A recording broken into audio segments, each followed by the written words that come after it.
The chamber had never been silent before. Not once. Not in the 11,000 years the Concord ring had stood open to new species. I am Sarel Ithing, a cultural attaché of the Varenne Assembly, and I was standing at the edge of that silence when a human woman named Renata Osei said the one word that no joining species had ever spoken inside those walls. She said, "No." I felt it before I understood it. Every mind in that chamber was linked into the weave, the shared telepathic current that let thousands of delegates feel one another's calm, one another's attention, one another's breathing thoughts, the way you might feel a room's temperature without looking at a thermometer. When Renata Osei said no, the weave did not simply grow quiet. It flinched.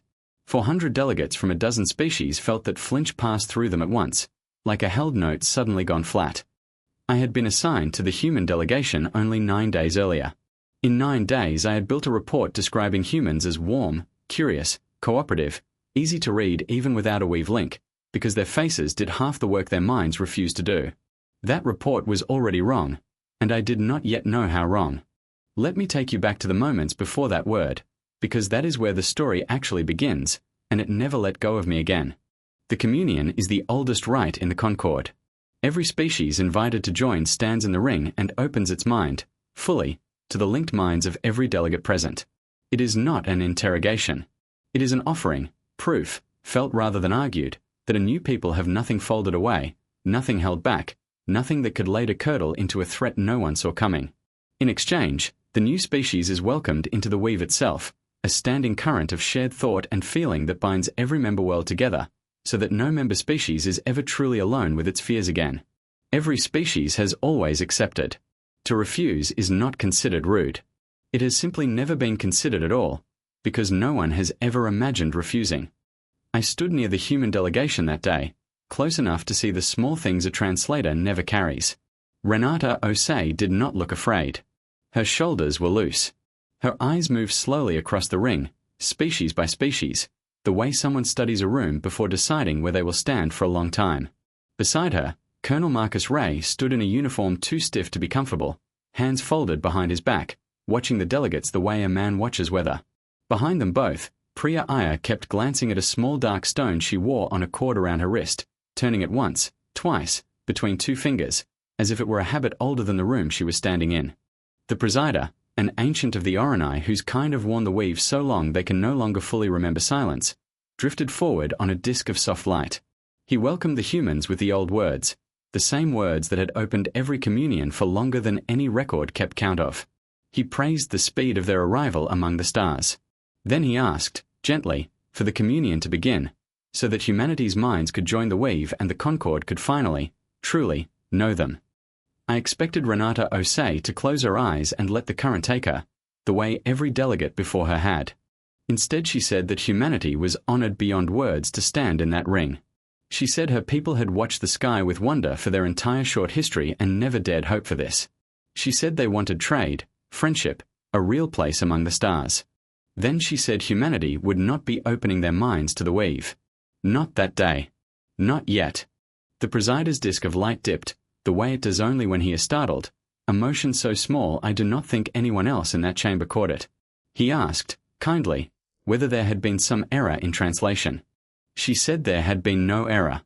She said her people would share everything else freely, their history, their science, their hands, their friendship, but that opening a human mind fully into a linked network of thousands, without walls, without limits, was not something her people could safely offer. Not because they were hiding something monstrous, she said. Because of what they were not yet sure the weave could survive, and what they were not sure they could survive either. I looked around at the other delegates, cataloguing their reactions the way my training had taught me to, even through my own shock. A Fen observer near the front had gone the pale, mottled grey her kind turn when badly startled, her throat pouch frozen mid-pulse. A cluster of Kethri trade clerks had stopped moving entirely, antennae locked at an angle I had only ever seen described in old texts, never witnessed myself. Even the recording drones, which never stopped their slow orbit of the ring, seemed to hang motionless in the air, as though they too could not quite believe what they had just captured. I want to be honest about what I felt in that first moment, because it is the reason I never stopped watching Renata Osei afterward. It was not offense. It was recognition of a kind I did not yet have words for, the sense that I was looking at someone who wanted, more than almost anything, for her people to belong here, and who was choosing, deliberately, to risk that belonging rather than let it cost her species something she was not yet certain they could survive losing. I did not understand the shape of that fear yet. I only understood that it was real, and that it had just walked, in full view of the entire Concord, into the most sacred room any of us had. That was when the ring went silent, and the silence did not break for a very long time. I had arrived on Earth only a short while before that ceremony, sent by my superiors to prepare an assessment of the newest species petitioning the Concord. My orders were simple: observe, record, advise. I did not expect to be standing in the ring when a tradition 11,000 years old cracked down the middle. Humanity had been found almost by accident, a listening post near the Concord's edge catching an old broadcast, decades stale by the time it arrived, drifting outward from a small water-heavy world circling an unremarkable star. The signal was music, sent with no expectation that anyone would ever hear it. When a Concord scout traced it home, they found a species barely a century into powered flight, a handful of decades into leaving their own atmosphere. Their ships were modest. Their weapons looked, by Concord standards, almost quaint. And yet something about them unsettled me from the very first afternoon. When my shuttle set down at their primary contact station, I expected the reaction every new species gives on meeting an older, stranger civilization for the first time, or a little fear, perhaps reverence. Instead, the humans who met me asked questions. Many questions. Yes, they wanted to know how our ships worked, but they also wanted to know how the weave felt from the inside. They wanted to know what happened to a mind that refused to join it. They wanted to know who, exactly, could feel what, and who could not, and whether anyone had ever tried to leave the weave once they were in it. I answered as best I could, assuming this was simple curiosity, the excitement of a young species meeting its first true neighbors. I understand now that they were not curious. They were careful. There is a difference, and I had not yet learned to feel it. I remember one exchange from that first afternoon more clearly than almost anything else from those 9 days. A young human technician, no more senior than I was, asked me directly whether the weave could be turned off once a mind joined it. I told her, honestly, that no species had ever asked to leave once they had joined, so the question had never needed an answer. She wrote that down, carefully, the way a person writes down something they intend to think about again later. I asked her why it mattered. She said where she came from, anything permanent that you could not test your way out of first was usually the thing worth being most careful about, not least. I laughed, a small polite laugh meant to close the subject. She did not laugh with me. I did not think much of that either, at the time. Renata Osei asked the sharpest questions of anyone. She held a position her people called Director of Off-World Cognition, though I later learned she had spent most of her earlier career as what humans call a trauma psychologist, treating minds that had survived things her species does not share easily, even with each other. She had a low, even voice that made a room feel steadier just for her being in it, and I had wrongly assumed that steadiness meant she did not understand what she was walking into. I assumed she did not know how rare an invitation to the Concord was, or how strange it would look to hesitate. I was wrong about all of it. I should say something here about my own people, since it will matter later. The Varen joined the weave so long ago that none of our own records describe what it felt like before. We are taught from childhood that an open mind is simply a kind mind, that anything held back from another is, at best, an oversight to be corrected and, at worst, a small unkindness. I had never once questioned this teaching before meeting humanity. In the same way one does not question the color of a sky one has never seen change. It did not occur to me, walking into that first meeting on Earth, that an entire species might have built its whole understanding of kindness around the opposite belief, and built it just as carefully as we had built ours. Back in the ring, the presider recovered himself and tried again, gently, the way one explains something to a child who has simply misunderstood. He said the communion was not a formality. It was the foundation the entire we've stood on. Every species opened fully, and in return every species was held, always, inside a current of shared feeling that meant no member world was ever alone with its fear again. To refuse was not merely unusual. To many delegates present, it read as an insult to the very idea of belonging. Renata Osei did not flinch.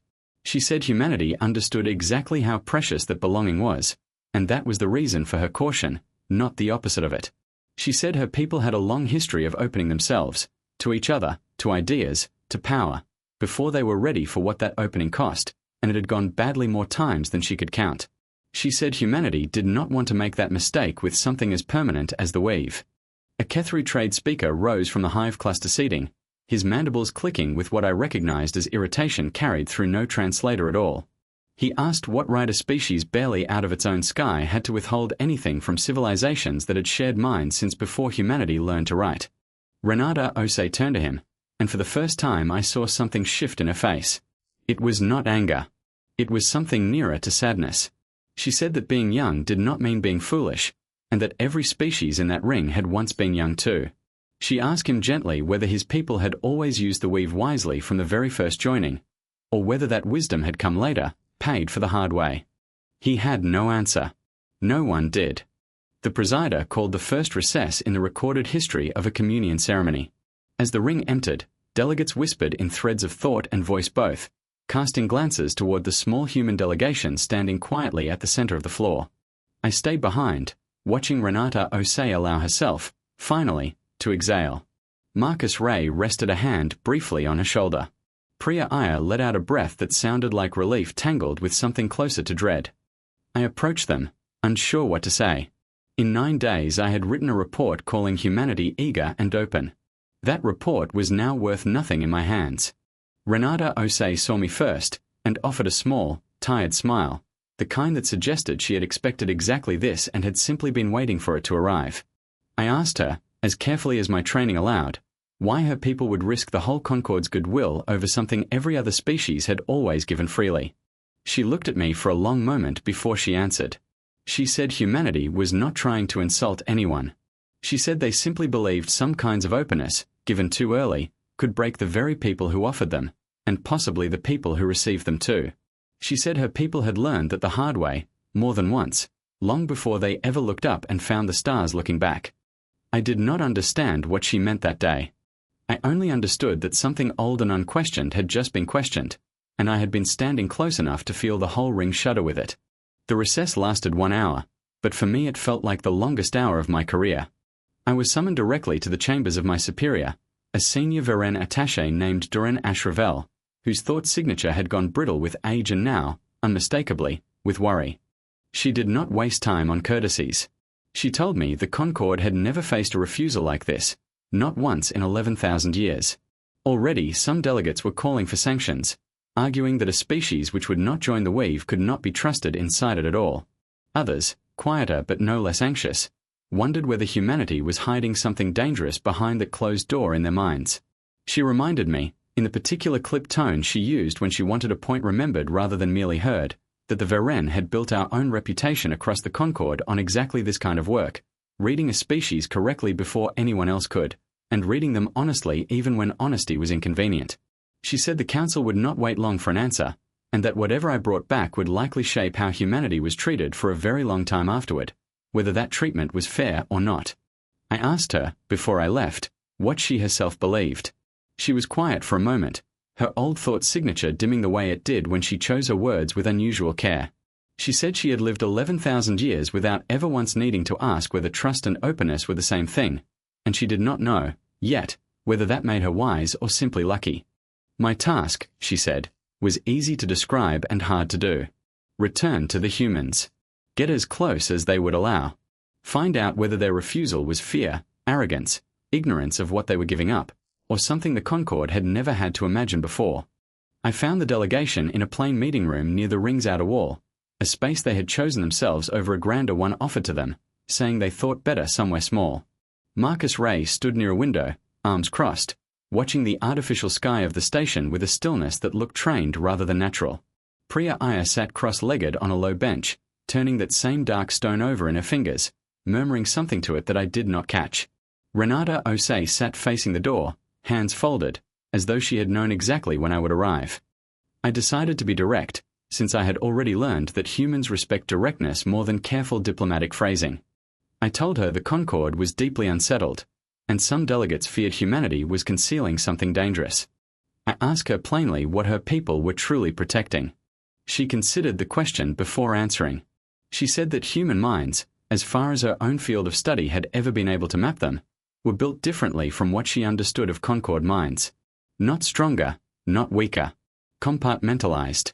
She said humans grow up learning, sometimes by choice and sometimes by necessity, to wall certain rooms of themselves off from the rest, Grief in one room, fear in another, the parts of a bad year that a person needs to survive but does not need to carry into every room they walk into afterward. She said this was not a flaw humanity was ashamed of. It was closer to a healed bone. It made them able to function, to love, to keep going, in a species that had spent most of its history without anyone to lean on but each other. I asked what that had to do with the weave. Priya Iyer answered this time, setting the stone down at last.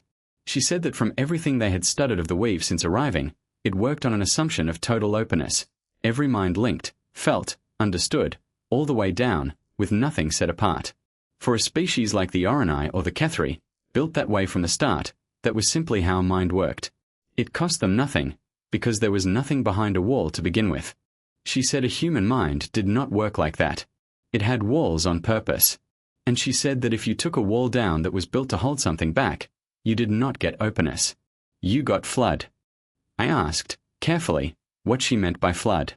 Marcus Ray turned from the window then, and spoke for the first time since I had entered. His voice was quiet, but it filled the room the way a held breath does. He said that a full communion would not simply show the Concord who humanity was.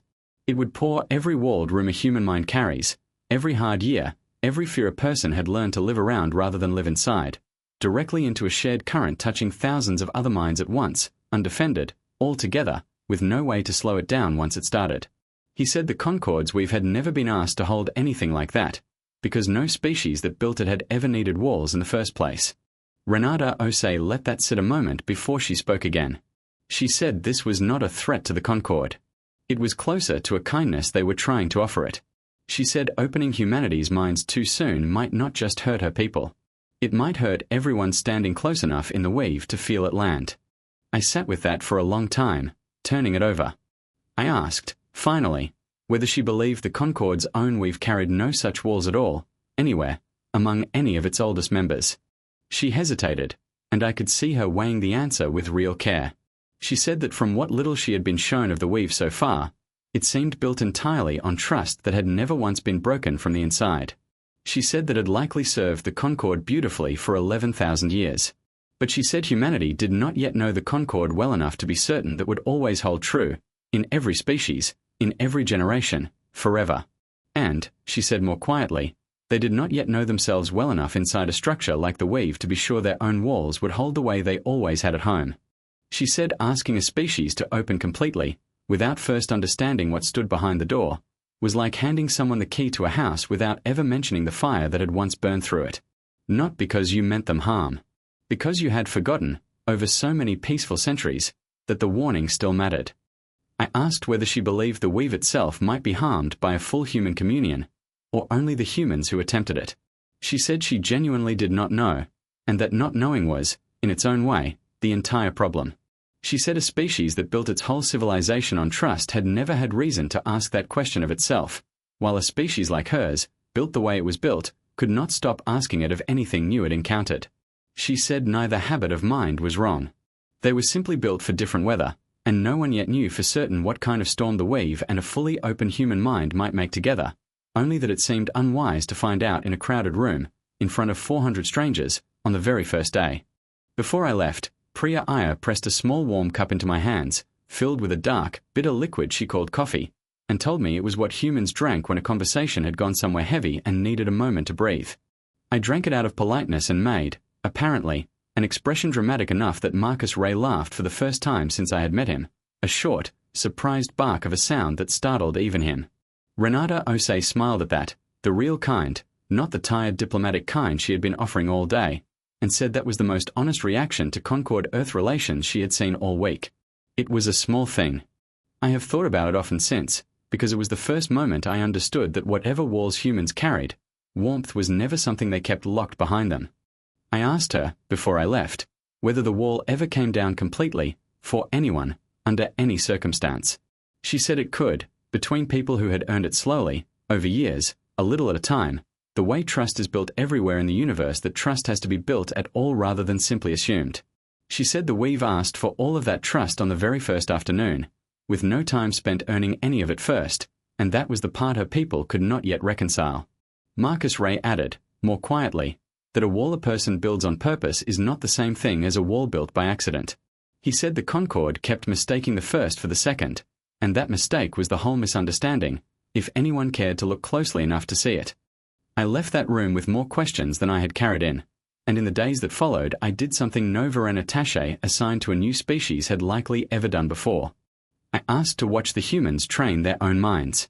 The facility they took me to was small and plain, a quiet room aboard the human vessel Halcyon with soft grey walls and no decoration at all.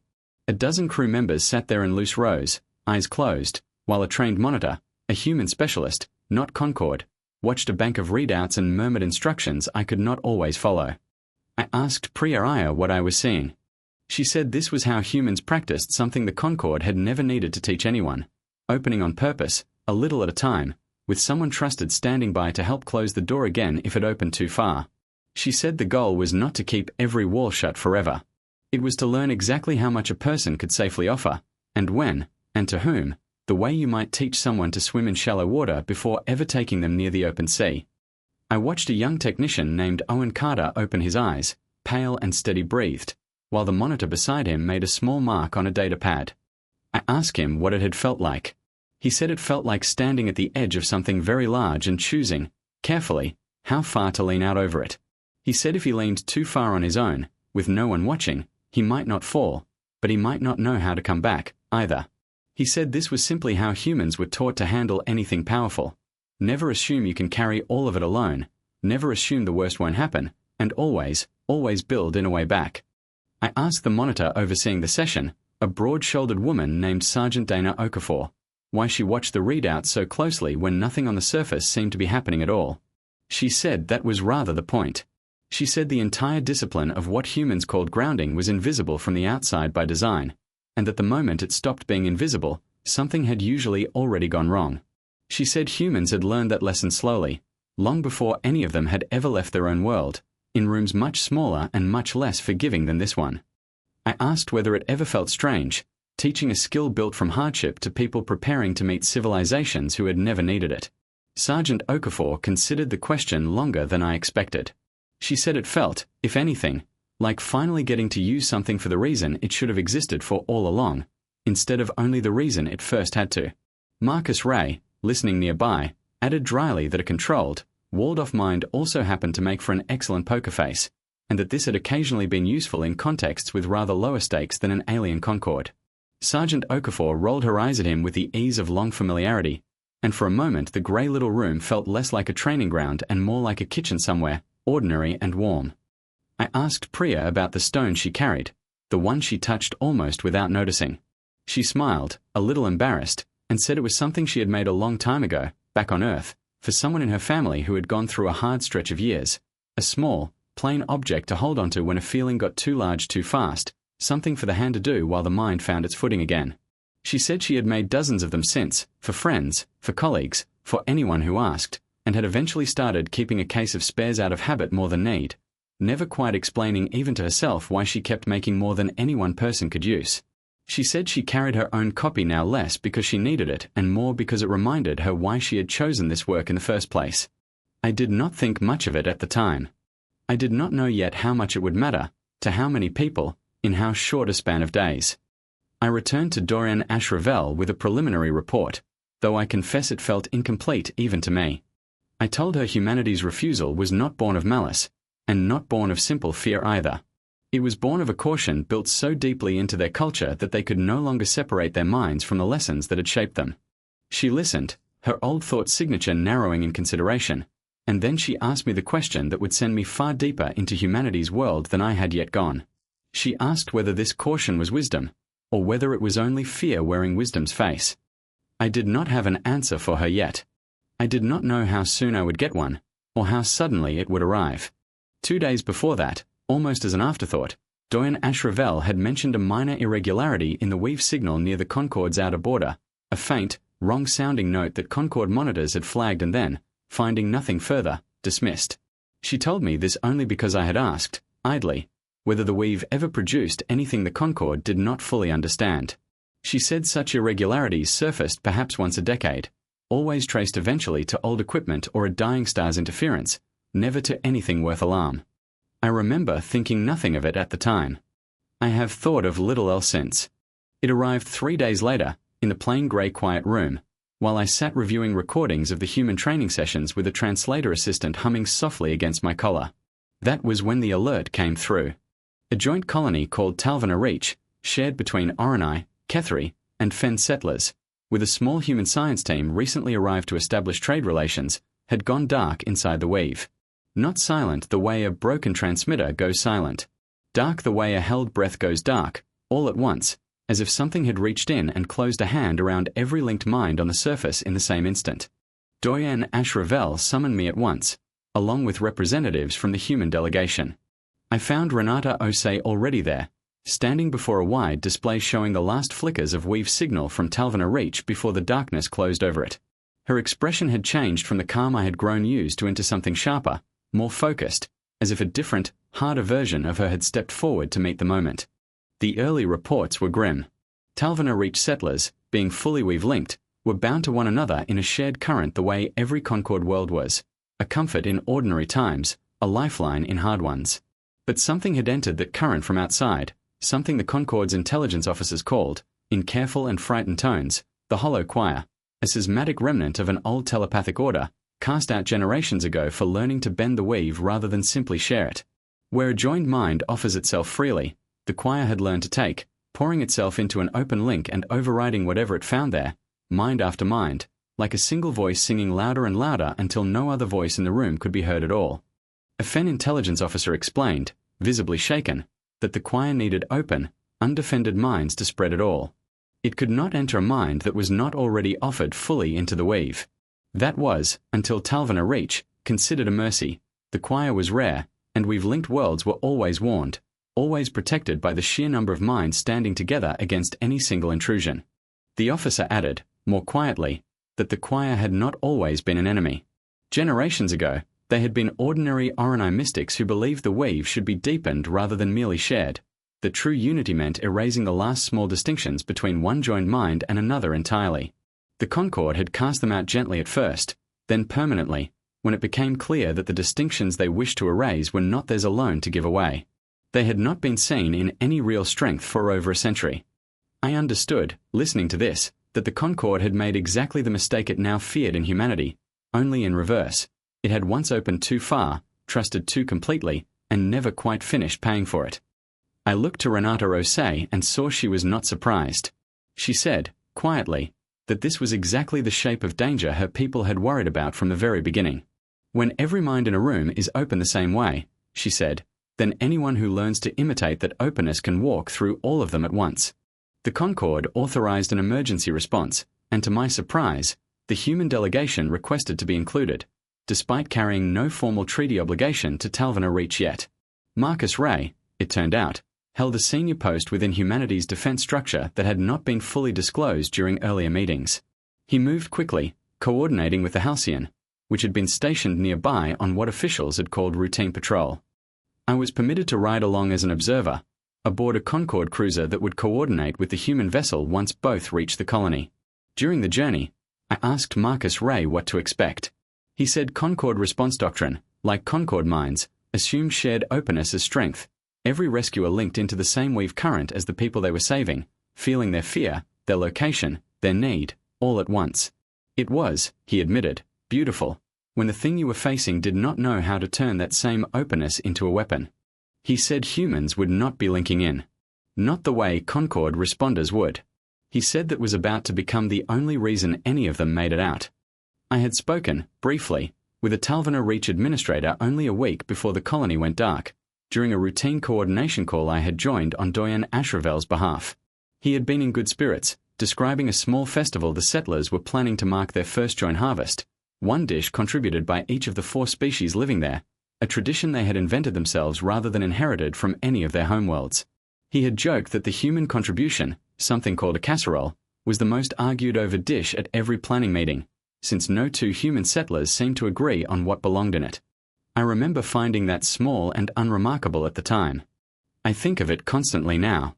The approach itself took the better part of a day, and I spent much of it on the cruiser's observation deck, watching Talvana Reach grow from a point of light into a world with visible weather, visible coastlines, visible lives.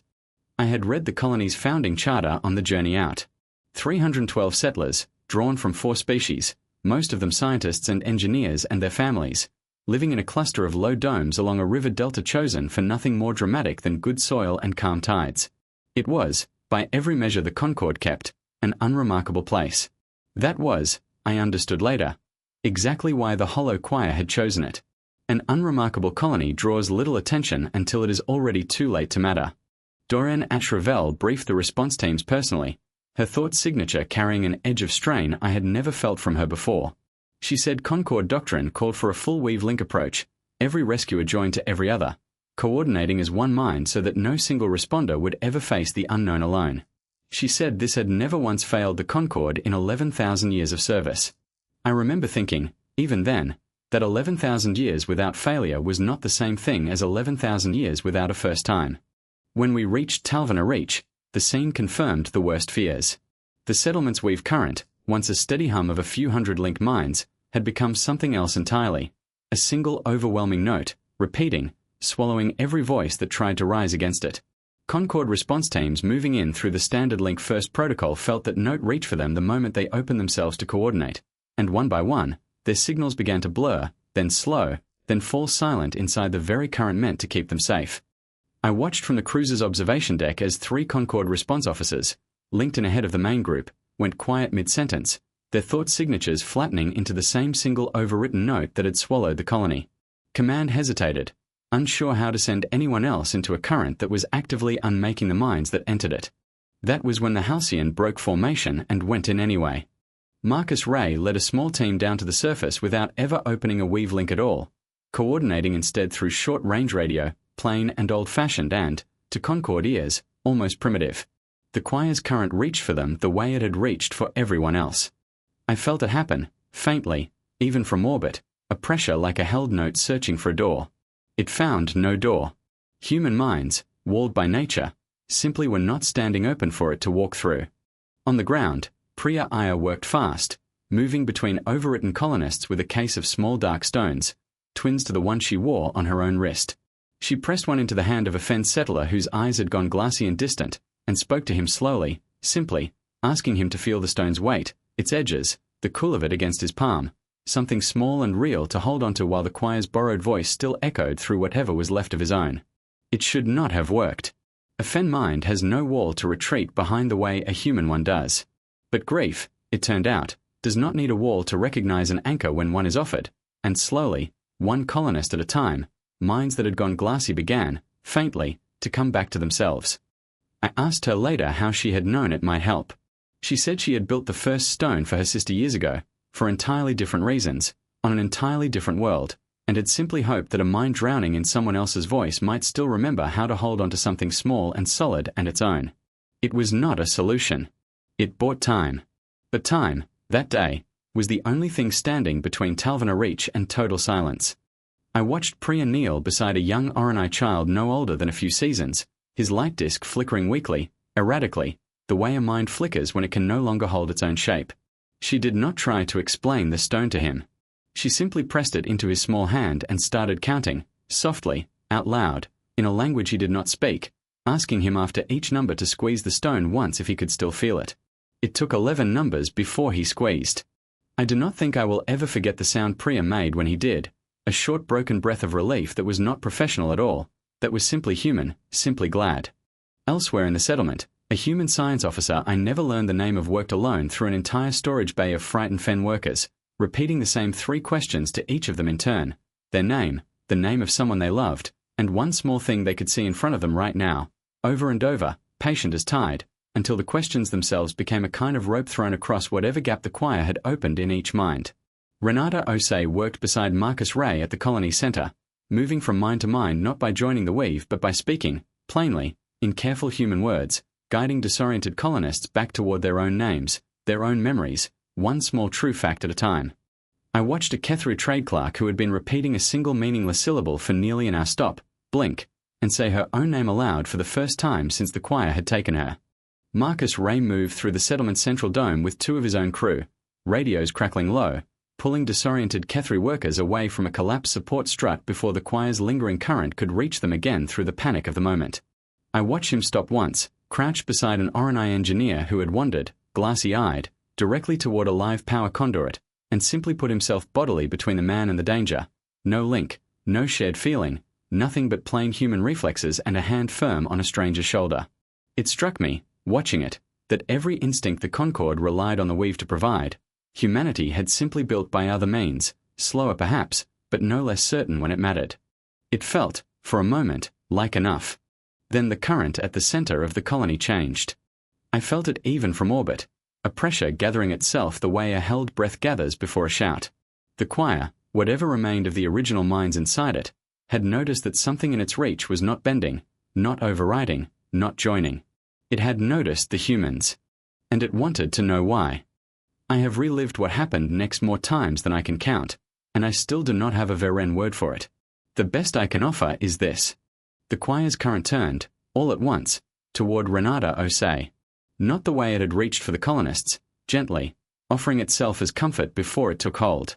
It reached the way a hand reaches for a door it has just realized is locked, testing, pressing, searching for a seam.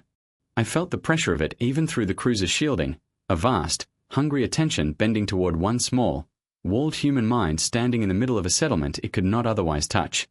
I have never felt anything move through the weave the way that attention moved, vast and patient and utterly certain of itself, the way water is certain it will eventually find every low place in a landscape no matter how long it takes.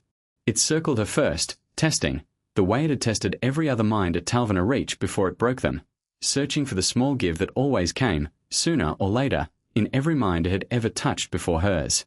I felt Doyen Ashravel's thought signature tighten beside me on the observation deck, and heard her whisper, more to herself than to me, that no mind had ever held against a choir at full attention for longer than a few seconds.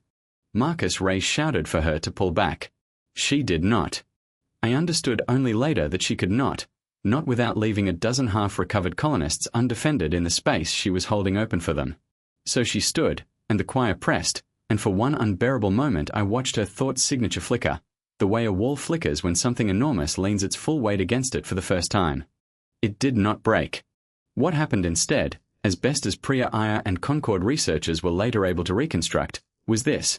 A human mind under that kind of pressure does not fold outward, offering itself the way a Concord mind might under enough force. It closes. Hard, fast, and completely. The walls a human spends a lifetime building suddenly meeting the thing pressing against them with their full, unified weight at once. The choir, built entirely on the assumption that anything it pressed against would eventually give the way every other mind it had ever touched had given, met something that simply refused to be a door at all. The current did not overwrite Renata Osei. It rebounded. I felt the recoil of it ripple back out through the weave the choir had spent itself building across the colony. A single overwhelming note suddenly slammed back against its own source, all at once, with nowhere else to go. Colonists who had been drowning in that note for hours felt it stagger, thin, and finally break apart entirely, like a held breath finally let go. On the ground, I am told, there was a silence that was not the terrible silence of before. It was simply quiet. Ordinary. Alive. The choir's remaining presence scattered, whatever coherence it had gathered torn loose by its own reflected weight, and what few fragments of it Concord forces later located were found drifting, disoriented, no longer able to hold a single shared voice among themselves at all. For a long moment after the current broke, no one on the cruiser spoke at all. I remember staring at the readouts, half expecting the silence to be another kind of trap, another note waiting to rise. It was not. It was only quiet, ordinary, the particular stillness of a held breath finally let go by 300 people at once.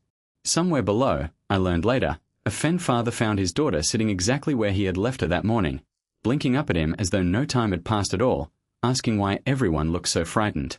Renata Osei did not walk away from that moment unchanged. She was carried back to the halcyon barely conscious, her hands shaking for hours afterward in a way Priya Iyer told me, gently, not to ask about. I did not ask. I only sat with her, once she could sit up on her own, and told her that Talvana Reach was safe, that every colonist, Oronai, Kethri, Fen, and human, had come back to themselves. She was quiet for a long moment. Then she said, in a voice worn thin at the edges, that she had not known for certain the wall would hold. She had only known that if she opened it instead, to make the pressure easier to bear, it would not be only her voice that vanished into that current. It would be every mind she had been standing there to protect. I did not tell her, then, that I finally understood why her people had said no in the ring. I simply sat with her until the shaking stopped, and thought, for the first time in my long career, about how little the Concord truly understood about what it meant to build a mind strong enough to close a door on purpose. I learned of the second complication almost by accident, through a door left carelessly open. I had gone to deliver a follow-up report to Doyen Ashravel and found her mid-conversation with a Kethri security director named Thesk, whose department oversaw Concord intelligence along the outer worlds. Thesk was speaking quickly, her mandibles clicking with barely restrained urgency. She said the events at Talvana Reach had convinced several senior officials that a walled mind capable of shattering a hollow quire current needed to be understood, whether the humans consented to it or not. A quiet request had already gone out for a restorative evaluation of Renata Osei, still recovering aboard the Halcyon, official language for a full weave-assisted scan, conducted under the reasonable cover of confirming she had suffered no lasting harm. I understood immediately what that meant. It was not concern. It was an attempt to study, quietly, without ever asking permission, the very thing humanity had tried to explain from the beginning could not safely be taken by force. I went to warn them, arriving just as a small Concord medical team, Thesk's people among them, requested access to Renata Osei's quarters. Marcus Ray allowed it without protest, standing back with the same careful patience I had learned to recognize on him. I understood only afterward that he had expected exactly this, and had chosen, as Priya Iyer once told me humans sometimes do, to let a lesson teach itself rather than fight a suspicion with words alone. The lead Concord scanner opened a gentle exploratory link, the kind used 1,000 times a day across the Concord to check for injury, for shock, for anything a healer might need to know. It touched the outer edge of Renata Osei's mind, still raw and tender from what it had survived only hours before. And the wall, still braced from the fight it had just won, closed around the intrusion exactly as it had closed around the hollow quire. Not with violence. With refusal, total and immediate, the same reflex that had shattered a telepathic army turning, on pure instinct, against a far gentler hand. The scanner recoiled, stunned rather than harmed, his own thought signature ringing for a long moment like a struck bell. Thesk withdrew her request within the hour. I visited her briefly afterward, and she admitted, with the particular bluntness her species allows itself in private, that she had expected either full cooperation or a hidden weapon. She had not expected a mind that simply did not know how to be entered without permission at all, even by someone with good intentions, even in a moment of genuine care. I asked her whether she regretted ordering the evaluation. She considered the question with the same directness she gave everything, and said she did not regret trying to understand a thing that had just saved 300 lives. She said she regretted only that it had taken a stunned scanner and a very frightened human to teach her something her own species had apparently needed to learn for 11,000 years, that understanding a person and entering them without asking were never, in fact, the same act, no matter how gently either was intended. I told her I thought that was a fair thing to regret, and, for a Kethri, a remarkably fast one to admit. When I told Renata Osei what had happened, later that evening, she did not seem surprised, or even especially angry.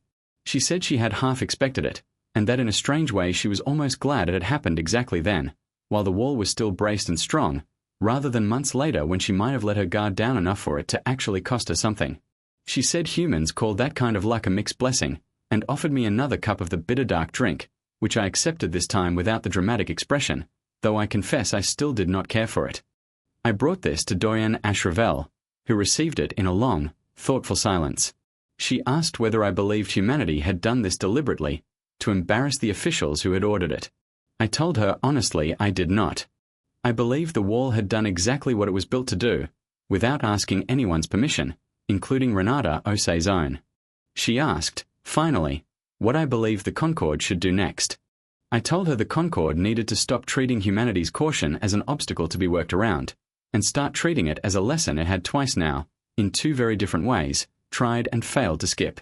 The ring reconvened 3 weeks after Talvana Reach, and I felt the difference the moment I stepped through its doors. Every seat was filled, every species represented, but the mood carried none of the offense that had filled that same chamber on the first day. What moved through the weave this time was closer to quiet, careful humility. Doyen Ashravel asked me to present my full findings before the assembled council, a request that both honored and unsettled me. I stood at the center of the ring, and I told them everything. I told them about walls built not to hide but to survive. I told them about a training room aboard a human ship where minds learned to open only as far as they could safely close again. I told them about a small stone meant for a grieving sister that had, months later, anchored a dozen strangers back from the edge of themselves. I told them about a current that had reached for a locked door expecting it to give, and about a gentle scanner's hand that had learned the same lesson the hard way, without malice, simply by forgetting to ask. I told the council, finally, what I believed to be the heart of it. Humanity had not refused the communion out of arrogance, or fear, or ignorance of what belonging meant.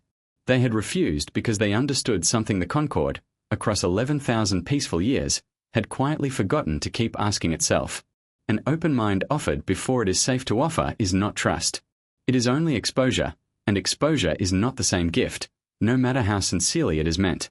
When I finished, the silence that followed felt entirely different from the first one. That silence had been shock. This one was reflection. The presider drifted forward and invited Renata Osei to speak. She rose, steadier now than she had been on the Halcyon, and walked to the center of the ring the way she had walked there weeks before, though this time the chamber listened rather than recoiled. She thanked the council, and said humanity had never meant their refusal as a rejection of what the weave stood for. She said belonging, to her people, had never simply meant matching minds exactly. It meant trusting one another enough to be understood without needing to be identical. She proposed something new that day, a second kind of communion alongside the first, a layered joining, where a species could offer as much of itself as it could safely hold open, deepening slowly, over years if needed, rather than all at once on a single afternoon in a crowded room. She said the old communion had never been wrong. It had simply never had to imagine a mind built like a human one, and now that it had, perhaps it could hold room for both. The council debated for the better part of 2 days, and I sat through most of it, watching old certainties turn slowly over in front of the whole Concord. The same Kethra tradespeaker who had once demanded what right a young species had to withhold anything now rose to say, with visible discomfort, that a mind capable of shattering a hollow choir current unassisted was not a mind his people could afford to keep misunderstanding out of habit. A Fen elder spoke movingly of her own homeworld's early history, reminding the ring that the Fen too had once guarded certain grief bonds fiercely before agreeing to join the weave, a detail so old that most delegates present had forgotten it was ever true. Even Thesk spoke, briefly and without her usual bluntness softened at all, saying only that she had learned more about the meaning of consent from one stunned scanner than from a century in Concord security. She added, almost as an aside, that her own department had already begun quietly drafting a proposal to teach Concord field agents the same grounding discipline Sergeant Okafor had shown me weeks earlier, an idea that would have been unthinkable to her only a season before. In the end, they accepted Renata Osei's proposal, and what came to be recorded across Concord archives as the Laird Accord took its place beside the old rite, not replacing it, simply widening the door it had always assumed only one kind of mind would ever need to walk through. I remained near the human delegation for months afterward, helping establish the first true exchanges between human minds and Concord ones. I watched Priya Iyer teach Kethra healers how to build small, simple anchors of their own. For the rare moments even a hive-linked mind needed somewhere solid to hold. I watched Marcus Ray train alongside Fen defenders, trading hard lessons about closing a door on purpose for equally hard lessons about what centuries of open trust could teach a species willing to learn both. Near the end of my assignment, I sat once more with Renata Osei in the same small grey room where I had first heard the word walled mind spoken aloud. I asked her, at last, whether she believed her people had made the right choice, standing before the whole Concord and refusing a tradition no one had ever thought to question. She considered it the way she always did, unhurried, before she answered. She said humanity could have opened that day, the way every species always had. It would have been easier. It would have spared them weeks of suspicion, a night on the Halcyon she still did not like to talk about, a scanner's hand she had not meant to hurt. But she said easier was rarely the same thing as wiser, and that sometimes the worth of a single small word, held firmly and spoken plainly, only becomes clear long after the room has stopped shaking around it. I visited Sergeant Okafor's training room one last time before I left the Halcyon for good. It looked exactly as it had the first day, plain grey walls, a dozen quiet chairs, nothing to suggest that a lesson learned inside it had just reshaped 11,000 years of Concord tradition. She was training a new group that day, and among them, to my genuine surprise, sat 2 young Oronai volunteers, eyes closed, breathing slow and deliberate, learning for the first time in their species' long history how to close a door on purpose rather than simply trust that no one would ever need to. Sergeant Okafor caught me watching from the doorway and gave me a small, tired, satisfied nod, the kind one colleague gives another at the end of a very long shift. I still serve the Concord today, though my work now mostly involves helping newly discovered species navigate the choice humanity once faced alone in that ring, the choice between the comfort of an old door opened without question, and the harder, slower work of learning exactly how far a door can safely swing before someone stands ready to close it again. On the day I finally left for my own homeworld, Renata Osei walked me to the Halcyon's boarding ramp herself, and pressed a small warm cup into my hands one last time, the same bitter drink she had offered me on the first difficult night I had spent among her people. I told her, honestly, that I still did not care for the taste. She laughed, the real laugh, and said that was not really the point of it, and never had been. I understood her, finally, completely, in a way no communion could have taught me any faster. I think often of that first silence, the one that fell the moment Renata Osei said no to 11,000 years of certainty. It was not defiance. It was not fear. It was, I understand now, the sound of a very old civilization finally hearing, for the first time, that trust and openness had never actually been the same word at all, and that it had taken a species barely out of its own sky to teach the rest of us the difference, one small, deliberate door at a time.